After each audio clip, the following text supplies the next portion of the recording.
सवाल है अली भाई, एक भाई हैं, वो आपकी इस्लाह करना चाहते हैं। कहते हैं आप कारी होने के बावजूद मुसलसल एक आयत मुबारका को गलत पढ़ते आ रहे हैं। प्लीज़ इस हवाले से अपनी इस्लाह फरमाएं। जी जी। और वो आयत बताते हैं, सूरह अल बकरा की आयत नंबर 40।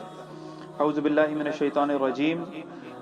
या बनी इसराईल अस्कुरू निअमती अल्लती अनअमतु अलैकुम, ये है आयत। और जी जी। आप हमेशा पढ़ते हैं या बनी इसराईल उज़कुरू। ठीक है, तो प्लीज़ आप अपनी तौबा और रुजू रिकॉर्ड करवा दें ताकि आपकी भी इस्लाह हो जाए। जी, जज़ाकल्लाहु हम खैरन। आपकी खुशी के लिए तौबा रुजू पेशगी कर लेते हैं, जितने भी हुए आज तक और आइंदा के लिए भी। लेकिन आपको थोड़ी अरबी सीखनी चाहिए। मैंने यूट्यूब के ऊपर एक डिटेल्ड वीडियो रिकॉर्ड करवा दिया। ऑलमोस्ट 800 के प्लस लोग वो देख चुके हैं कुरान की अरबी तजवीद के बारे में। आपको अरबी सीखनी होगी तो आपको पता चलेगा कि बाज़ औक़ात आप जब किसी आयत को किसी खास जगह पे वक्फ करते हैं और उसके बाद अगला हिस्सा उसका शुरू करना होता है, फिर आप ये लज़्कुरू करके नहीं पढ़ सकते। मैं जब भी इसे पढ़ता हूं ना तो यूं पढ़ता हूं, या बनी इसराईल, तो ये मैंने वक्फ कर दिया। अब आगे लफ्ज जब वक्फ किया ना तो अलिफ के ऊपर पेश खुद से डालनी होती है। अगर कॉन्टिन्यूस पढ़ेंगे फिर तो आप पढ़ेंगे या बनी इसराईल अज़्कुरू निअमती अल्लती अनअमतु अलैकुम व अन्नी फद्दलतुकुम अलल आलमीन। लेकिन जब आप इसराईल पे वक्फ करते हैं तो फिर साथ आगे बात शुरू होगी उज़्कुरू, वो पेश खुद लगानी होगी। याद करो उस नेमत को जो हमने तुम पर की। आपको कह जी कुरान में तो ये पेश नहीं डली हुई, लेकिन अरबी लिंग्विस्टिक में ये पेश आती है। कुरान में इसलिए नहीं डली हुई है कि कुरान हकीम में इसको दूसरे अंदाज में लिखा गया है, कॉन्टिन्यूस के अंदाज में। अब इससे अगला सवाल हो सकता है कि अगर ये कॉन्टिन्यूस अंदाज में लिखा हुआ है तो आपको क्या तकलीफ है वक्फ करने की, आप भी कॉन्टिन्यूस पढ़ें? तो सर फिर इसका जवाब भी हम ही देंगे आपको कि आप रोजाना दर्जनों दफा यही काम कर रहे हो। सूरतुल फातिहा क्या वैसे ही लिखी हुई है कुरान में जैसे आप पढ़ते हैं? तो आपने आज तक गौर व तफक्कुर भी नहीं किया होगा कि सूरतुल फातिहा वैसे नहीं लिखी हुई। सूरतुल फातिहा आप खोलें तो आप जो सूरतुल फातिहा की दूसरी आयत है ना, वो हमेशा से अपनी डॉक्ट्रिन में गलत पढ़ते आ रहे हैं।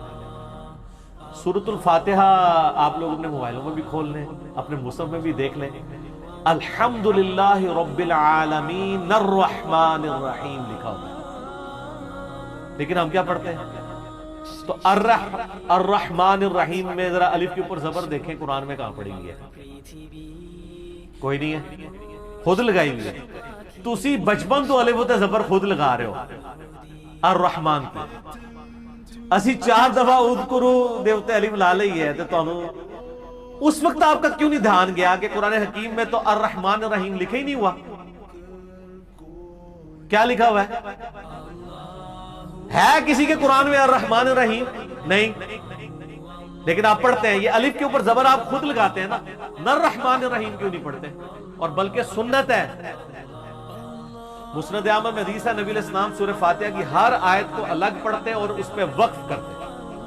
तो नबी अलैहि सलाम भी कुरान की आयत अलग अलग करके पढ़ते थे और आपके मुसहफ में अर्रहमान रहीम नहीं लिखा हुआ, नर रहमान रहीम है, क्योंकि नून से मिलाना है। तो आप क्यों पढ़ते हैं? टेक्निकली आप सही पढ़ो, क्योंकि रहमान जो अल्हम्दुलिल्लाह रब्बिल आलमीन है ना, आलमीन के नून पे आप वक्फ करते हैं तो अगली बात फिर जबर से शुरू होती है। अच्छा, हमेशा जबर नहीं लगेगा, कहीं पेश भी लगेगा। जब आपको अरबी आती होगी तो पता होगा कि अब इसकी इस वक्त इग़राबी हालत क्या होगी, पेश के साथ होगी या जबर के साथ होगी, वो आपने खुद डिसाइड करना है, जिसको अरबी आती है।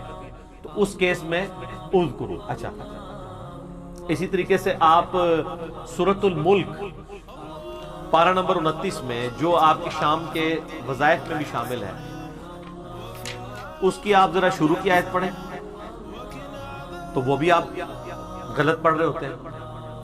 तबारकल्लज़ी बियदिहिल मुल्क व हुवा अला कुल्लि शैइन क़दीर। इसके बाद आप पढ़ते हैं अल्लज़ी खलक़ल, ये तो अल्लज़ी लिखा ही नहीं हुआ, निल्लज़ी लिखा हुआ है, वो छोटी सी नून नहीं पड़ी हुई। और कई लोग बेचारे इसको निल्लज़ी पढ़ते हैं क्योंकि उनको पता ही नहीं है ये बात कि जब आप पिछली आयत से मिलाएंगे तो निल्लज़ी पढ़ेंगे, क्योंकि असल लफ्ज है क़दीरुन। جب ملایا جائے گا تو یہ لفظ قدیر الذی، لیکن جب ہم قدیر پہ وقف کرتے ہیں تو ہم کیا پڑھتے ہیں الذی خلق الموت والحیات لیبلوکم ایکم احسن عملا. لیکن آپ مصحف کھول دیں کسی کے مصحف میں بھی الذی نہیں لکھا ہوا، الف کے اوپر زبر نہیں پڑی ہوئی. اچھا آپ دیکھیں ہم تو بعض اوقات عوام الناس کے سامنے تو سورۃ الاخلاص بھی ملا کے نہیں پڑھ سکتے. قل هو اللہ احد اللہ الصمد اگر ملا کے پڑھیں گے، اس میں تو قرآن میں نون بھی نہیں پڑی ہوئی، پھر بھی ڈالنی پڑے گی. اچھا وہاں پہ وقف کرنا چونکہ بہتر تھا اس لیے وہاں کنٹینیوشن والی نون نہیں ڈالی ہوئی انہوں نے. جہاں پہ وقف نہ کرنا بہتر ہوتا ہے نا، یعنی قرآن نے اس کو قرآن میں جو عربی لکھی ہوتی ہے وہ اس اعتبار سے لکھی ہوتی ہے جو بہتر آپشن آتا ہے. اگر دو آیات کے درمیان لا پڑی ہوئی ہے نا تو اس کا مطلب ہے یہاں نہ رکنا بہتر ہے. تو اس میں آپ کو اس کی اعرابی حالت اس اعتبار سے نظر آئے گی کہ پہلی آیت کو آپ دوسری سے ملا سکتے ہیں، اور جہاں پہ توئیں ڈلی ہوئی ہوگی یا وقف کا نشان ہوگا وہاں پہ وقف کرنا بہتر ہوتا ہے. تو وہاں پہ اعرابی حالت وہ خود ہی صحیح ڈال دیں گے، زبر زیر پیش حرکات، جیسے اہدنا الصراط المستقیم. لیکن اگر آپ اس کو ملا کے پڑھیں تو آپ کبھی دیکھیں قاری جن کو عربی آتی ہے وہ آپ کو کیا پڑھیں گے مالک یوم الدین ایاک نعبد و ایاک نستعین اہدنا الصراط المستقیم. نستعین اہدنا، وہ الف کو اڑا دیں گے اور نون کو ڈائریکٹ ہاں سے ملائیں گے کیونکہ وہ آپ اس کو ملا کے پڑھیں. لیکن مصحف میں لکھا ہوگا نستعین اور آگے لکھا ہوگا اہدنا الصراط المستقیم. تو یہ اس صورت میں ہوگا جب آپ اس کو الگ کر کے پڑھیں. تو یہ عربی کے چھوٹے چھوٹے قوانین ہیں، ان کو سیکھنا ضروری ہے، ادروائز پھر آپ لوگوں کو کی وہ غلطیاں نکال رہے ہوں گے جو اصل میں آپ کی اپنی غلطیاں ہیں. اچھا لوگ بڑے اعتماد کے ساتھ لوگوں کی غلطیاں نکال لیتے ہیں. اور یہ سوال کیا، یہ جو آپ نے سوال کیا نا اذکروا، یہ تو کئی ویڈیوز کے نیچے لوگوں نے کمنٹس کیے ہوئے ہیں کہ یہ علی بھائی کا قرآن تو ٹھیک کرائیں. ہاں جہاں کی زبر زیر میں غلطی ہو جائے وہ ضرور آپ ہائی لائٹ کریں، وہ بعض اوقات ہو جاتا ہے. وہ تو میں نے آپ کو بتایا کہ میں نے اپنی زندگی میں ڈاکٹر اسرار صاحب سے بڑھ کے کسی حافظ اور قاری کو بھی نہیں دیکھا کہ وہ کراس ریفرنس میں قرآن کی آیات کوٹ کر سکتا ہو. اتنی فلوئنسی میں وہ قرآن پڑھتے تھے، اگرچہ بعض الفاظ ان سے مجہول نکلتے تھے، پھر بھی عام ہمارے علماء اور قاریوں سے ان کی قرات بہت بہتر تھی. آلموسٹ 20 سال تک انہوں نے بیان القرآن بغیر ریکارڈنگ کے ہر سال دورہ قرآن کروایا.